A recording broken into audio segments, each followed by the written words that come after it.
Good. I need to switch up. All right, you good.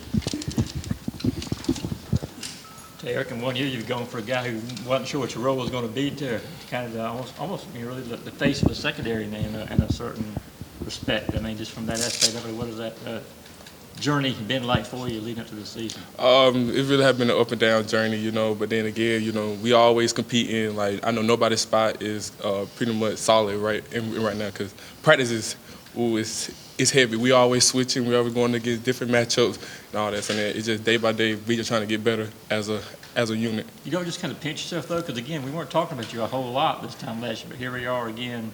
And you're being considered one of the better, cornerbacks now on the team, obviously, but also in the conference. Nah. I just try to keep myself level and all that because I'm not trying to get too full of myself and all this. And then after that, I'd be overwhelmed. And then after that, I don't live up to anything that I really want to be. So. Okay, so did you have a pre-snap read on the Pickens spring game, or is that just all? Oh.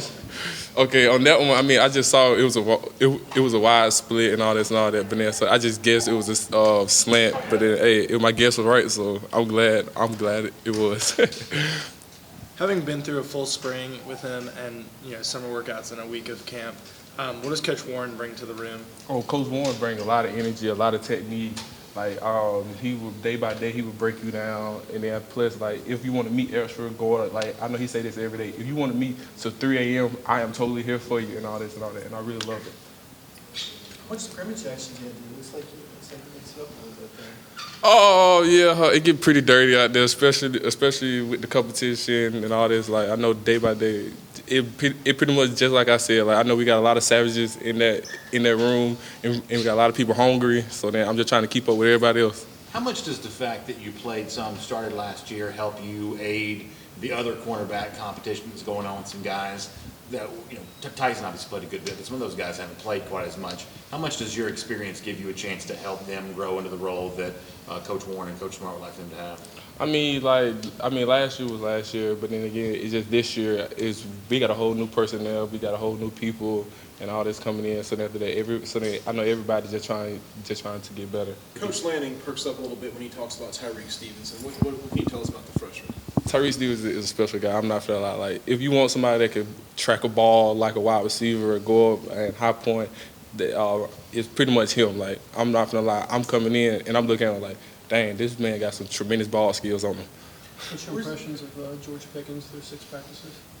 George is just one of a kind player. I'm not even gonna lie. If you talk about this happened today, it was because of George. I'm sticking George, and he's one heck of a wide receiver that we got. What happened today? Oh, it was just a little coverage and all this and all that, and just sticking George. Like he's a real good person. He's a real good talent at the top of his route releases and all that. So I'm falling in love with George day by day. Is there something about him as a true freshman? Maybe it's something from other freshmen you have not seen before since you've been here.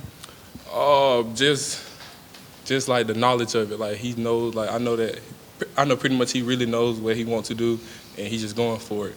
And pretty much I love him. I love everything about him. Have you had the chance to cover Demetrius Robertson at all? And if so, like how is he different this year than last?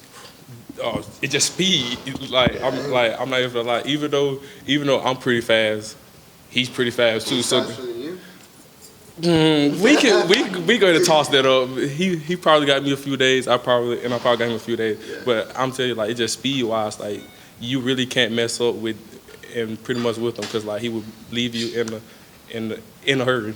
Who else is in that club this year? I know we had that fastest man discussion last year. Who's in that club with you and D-Rob right now? Me, D-Rob, of course, Tyler Simmons and Tyson. It's just a big old club that we have we have game. Back during the spring, that was one of the things that Kirby said that he knew about the secondary. He said, we know it's fast, we'll find out about some other stuff. I mean, how much do you guys like the idea of being defined as a fast secondary, especially given the fact that some of the wide receiver cores you might play, like Alabama, certainly like the idea of being known as fast receivers. How much do you guys like that definition for yourself? I mean, like, fast is a good thing, but after that, I know that we really trying to be fast, physical, and basically and we really want to work out technique. Like we really not trying to use up our speed all of the time. We just trying to base it off tech and technique and coverage. Getting back to that first, I guess, meeting the defensive backs had with Coach Ward, what was his message to you at that point in time? Just what was that first impression, I guess, that he made on you guys? What was it like? That he's gonna come in here and he's gonna push us to be the best person that we want to be. He's not finna sugarcoat anything. He's just finna keep it real with us and just hopefully that we can grow as a player. Is there anybody who impresses you the most among the edge rushers right now, the outside linebackers? I mean, of course, Aziz. Aziz is just a tremendous player. Like I know that, especially when we went out to Pensacola, I really got closer with Aziz day by day, and then pretty much I'm just falling more and more in love with him. Is there something that he's done in practice? Is there like a play or something that really? Oh, okay. You with? Of course, it's the counter. He's a big closer. Like I know for a fact that we need somebody to close, and Aziz, he just go hold it. He go hold it down and do whatever he got to do. As one of the leaders in this team, what's your message with Brenton Cox not being here anymore? Obviously, guys in the defense have to get used to not seeing his face around there. What do you say to people in response to all that? Pretty much, I just go lead at the Coach Smart, and after that, I know that he's going to address that. From a secondary standpoint, what does havoc rate mean? How much of an emphasis is that? Havoc is the percentage of plays that we get a tackle for loss, forced fumble, interception, or PBU on 20%. So, I mean, we say that every day in the meeting, so you got to go ahead and have it open your head knowledge. So do you know who came up with this mathematic formula?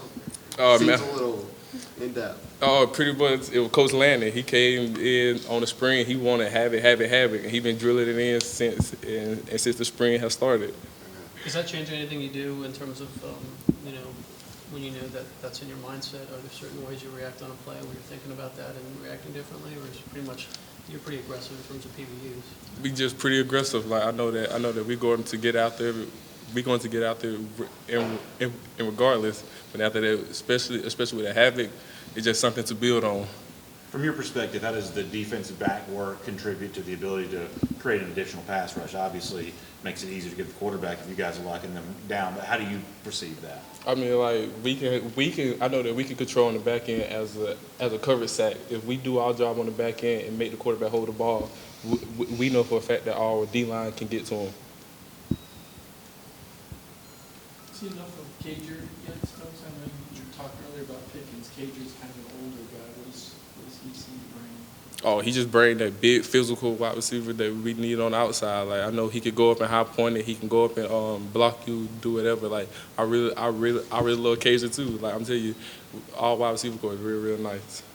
Are there any specific areas in your game that you're trying to enhance or just bring more to this year? Of course, I'm trying to work on my technique at the line, my press, my jam, and then 50-50 balls. We have a 50-50 balls chart every day that he go over. Like either you won them or you lost them. So then after that, pretty much, I'm just not trying to be on that losing side of it. So it's just that 50-50 balls is real important. Last question. When guys talk about Zamir White, they always mention how excited they are to sort of see him. Where does that excitement come from? Just happy that he's really out there, cause I literally remember the first play of this year during the camp, and he burst through a hole, and me, William Poole, and all of us, we just looked at each other, was like, dang, he really was moving on that. So now I'm just really excited to see what he's going to bring.